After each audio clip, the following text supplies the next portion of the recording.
ತಲೆಯಲ್ಲಿದೆ ಉತ್ತರ ಕರ್ನಾಟಕ ಭಾಷೆ ಅಂತಂದ್ರೆ ಬೈಗುಳ ಇಲ್ಲದೆ ಭಾಷೆ ಇಲ್ಲ. ಅದು ಕುಂಡ್ ಬೇಕಾದ್ರೂ ಬೇಗಳ, ಎಳ್ಳು ಬೇಕಾದ್ರೂ ಬೇಗಳ, ಹೋಗ್ಬೇಕಂದ್ರು ಬೇಗಳ, ಬಾ ಅನ್ಬೇಕಾದ್ರೂ ಬೇಗಳ, ಉಣ್ಣ ಅನ್ಬೇಕಾದ್ರೂ ಬೇಗಳ, ಪ್ರತಿಯೊಂದು ಬೇಗಳಕ ಅದನ್ನ ಇಲ್ಲಿ ಹೇಳ್ಬೇಕಾರೆ ಅದನ್ನ ಹೇಳುದಿಲ್ರಿ. ಅದನ್ನ ಹೆಂಗ್ ಕಂಟ್ರೋಲ್ ಮಾಡ್ಕೊಂಡ್ರು ಮಾಡು ಅಂತ. ಯಾಕಂದ್ರೆ ಲಾಸ್ಟ್ ಟೈಮ್ ಹನುಮಂತ್ ಅವ್ರು ಇರ್ತಾರೆ, ಹನುಮಂತ್ ಅವ್ರು ಮಾತಾಡ್ತಾ ಸುದೀಪ್ ಸರ್ ಮುಂದೆನೆ ಮಾತಾಡ್ಬಿಟ್ಟಿರ್ತಾರೆ ಒಂದ್ಸತಿ.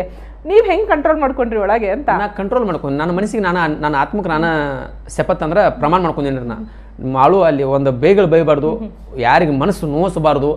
ಅವರಿಂದ ಮನಸ್ಸು ನೋಯಿಸ್ಕೊಂಡು ನಾನ ನೊಂದನ್ನು ಹೊರತಾಗಿ ನಾ ಯಾರಿಗೂ ಮನಸ್ಸು ನೋಯಿಸಿಲ್ಲ, ಯಾರಿಗೂ ಕೆಡಕ ಬಯಸಿಲ್ಲ, ಯಾರಿಗೂ ಕೆಟ್ಟದ್ದು ಬಯಸಿಲ್ಲ. ನನಗೆ ಆತ್ಮಕ್ಕೆ ಗೊತ್ತೈತಿ, ನಾ ಯಾರಿಗೂ ಬೈಬಾರ್ದು. ನಂದು ಇದು ಅಂತ ತಲೆ ಆಗೈತ್ರಿ, ಯಾರಿಗೂ ಮನಸ್ಸು ನೋಯಿಸ್ಬಾರ್ದು.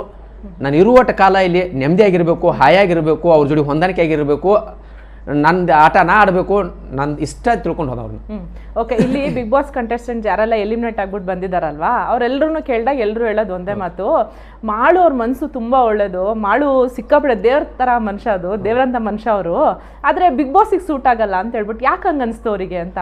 ಅವ್ರಿಗೆ ಫಸ್ಟ್ ಆಫ್ ಆಲ್ ಅಷ್ಟು ಹೊಗಳಿದ್ದಕ್ಕೆ ಎಲ್ಲರಿಗೂ ಥ್ಯಾಂಕ್ಸು ಅಥವಾ ಹೃದಯಪೂರ್ವಕ ಧನ್ಯವಾದ ತಿಳಿಸ್ತಾನೆ. ಮೊದಲ್ರಿ ಮಾಳು ಸೆಟ್ ಆಗಲ್ಲ, ಸೂಟ್ ಆಗಲ್ಲ ಅಂತ ಅನ್ನೋಕ್ಕಿಂತನೂ ನಾನು ಅಂದರೆ ಆರಿಸ್ಕೋತಿರ್ಕಲ್ರಿ ಅವ್ರು ಮಾಳು ಬೇಕಂತ ಹೇಳಿಸಿಂದ ನಾನು ಸೆಟ್ ಆಗಲ್ಲ ಅಂದ್ರೆ ನನಗೆ ಫಸ್ಟ್ ಸ್ಟಾರ್ಟಿಂಗ್ ಕನ್ನ ಮಾಳು ಸೆಟ್ ಆಗಲ್ಲ ಅಂತ ಹೇಳಿಸಿಂದ ತೆಗೆದಿಡ್ತರು. ಮಾಳು ಸೂಟ್ ಹಾಕೋಣ ಅಂತ ಹೇಳಿಸಿಂದ ಬಿಗ್ ಬಾಸ್ ಮನೆಗೆ ನಾನು ಕರೆಸ್ಯಾರು. ಮಾಳುನಲ್ಲಿ ಒಂದು ಟ್ಯಾಲೆಂಟ್ ಐತಿ, ಮಾಳು ಅದಕ್ಕೆ ಬಿಗ್ ಬಾಸ್ ಸೂಟ್ ಅಂತ ಹೇಳಿಸಿಂದ ಕರೆಸಿರ್ತಾರೋ. ಅದನ್ನ ನಾ ಅದನ್ನಂತೆ ಒಪ್ಕೊಳ್ಳಂಗಿಲ್ಲ.